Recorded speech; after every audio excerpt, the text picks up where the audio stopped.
first one, I always say this, I have it in my other videos. The first meet that I had until I had a stroke wasn't like that. Stroke only happened to old people. Like, there was no way I would have thought that I'll have a stroke at the age of 21.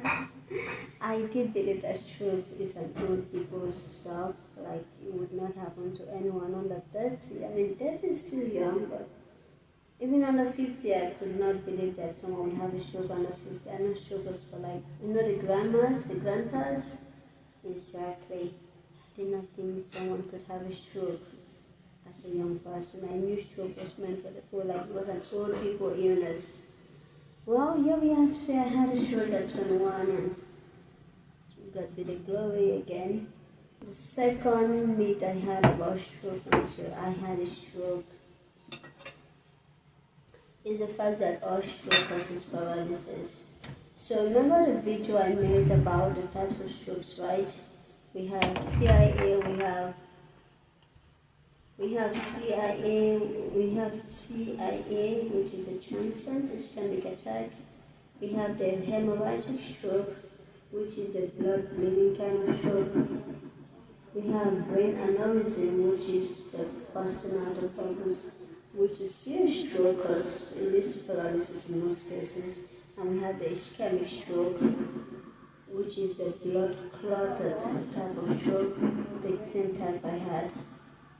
So among these strokes, like I said in my last video, the TIA stroke or the TIA kind of stroke doesn't relate to the next myth that I had about strokes until of course I had a stroke myself is the myth that stroke only happens to unhealthy people. Well, as good as being healthy may sound, it's still not a guarantee that one may not have stroke.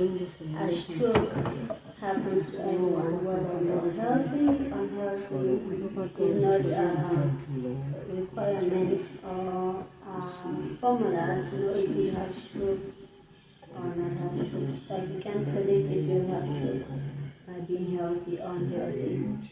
Okay, the fourth myth I had about stroke since I had a stroke myself is the fact that if you don't die, then you will recover from stroke. Well, again, like I did say in my last videos and like I'll keep saying, full recovery is a term that I'll say it's different, it varies per person. What one person may consider as full recovery may be different for another person.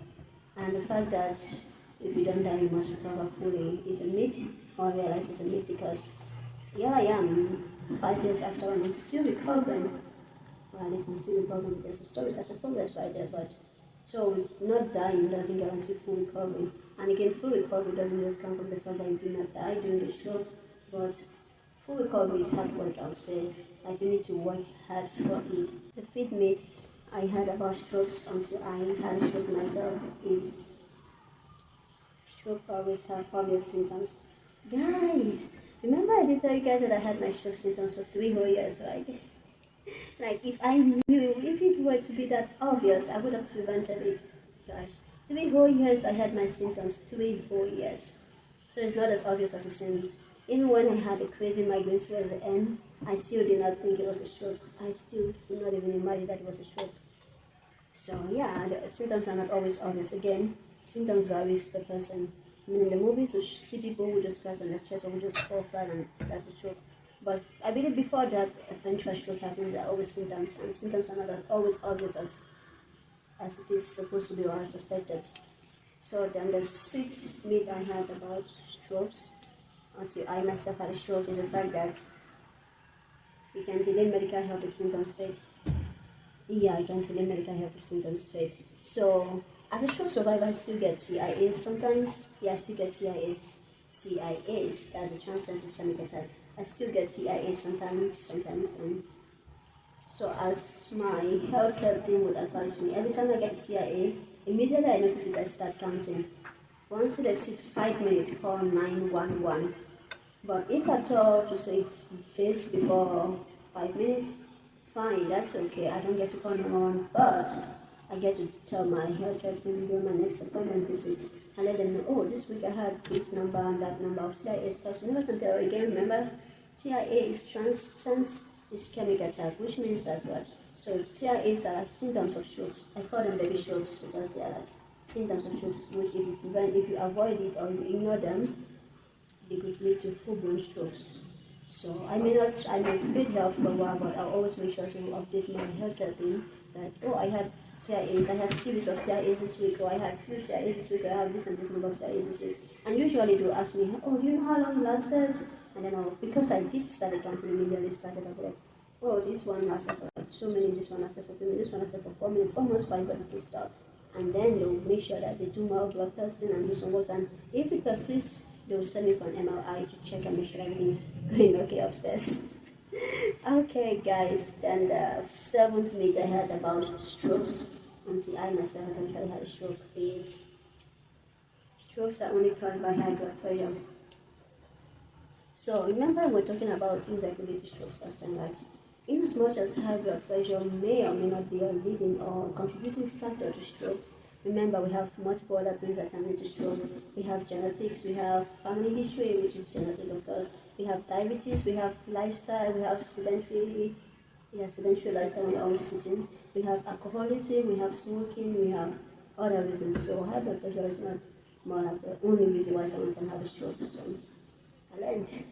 And then the 8th myth I heard about strokes until I myself had a stroke is the fact that women are more or less likely to have a stroke compared to men.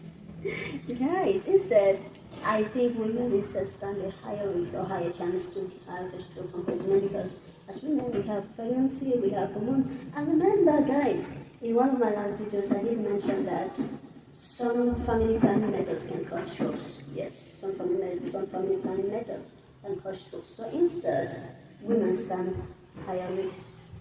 Women stand at a higher risk to get a stroke compared to men. And I did learn again. So to the 9th myth I had about strokes before I had a stroke myself is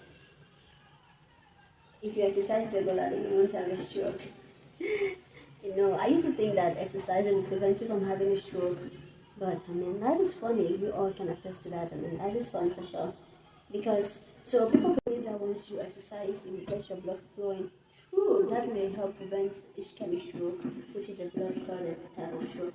But then, what about a hemorrhagic stroke? So, long story short, exercising regularly, those healthy for your heart and other stuff, not a guarantee that you will not have a stroke, unfortunately, and I did learn that too.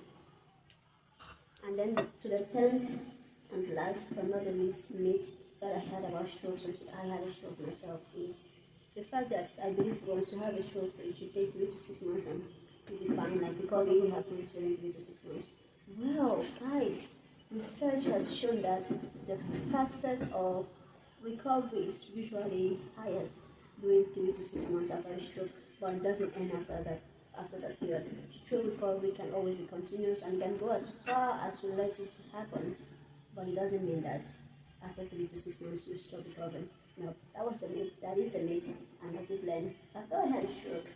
So guys, tell me, which of these myths did you believe too before you or a loved one had a stroke? And which of these myths is new to you that you're listening, or which myth did you have about stroke that I did not list? Please put it down in the comment section myself. If so pleased to read the comments and I'll do well to reply.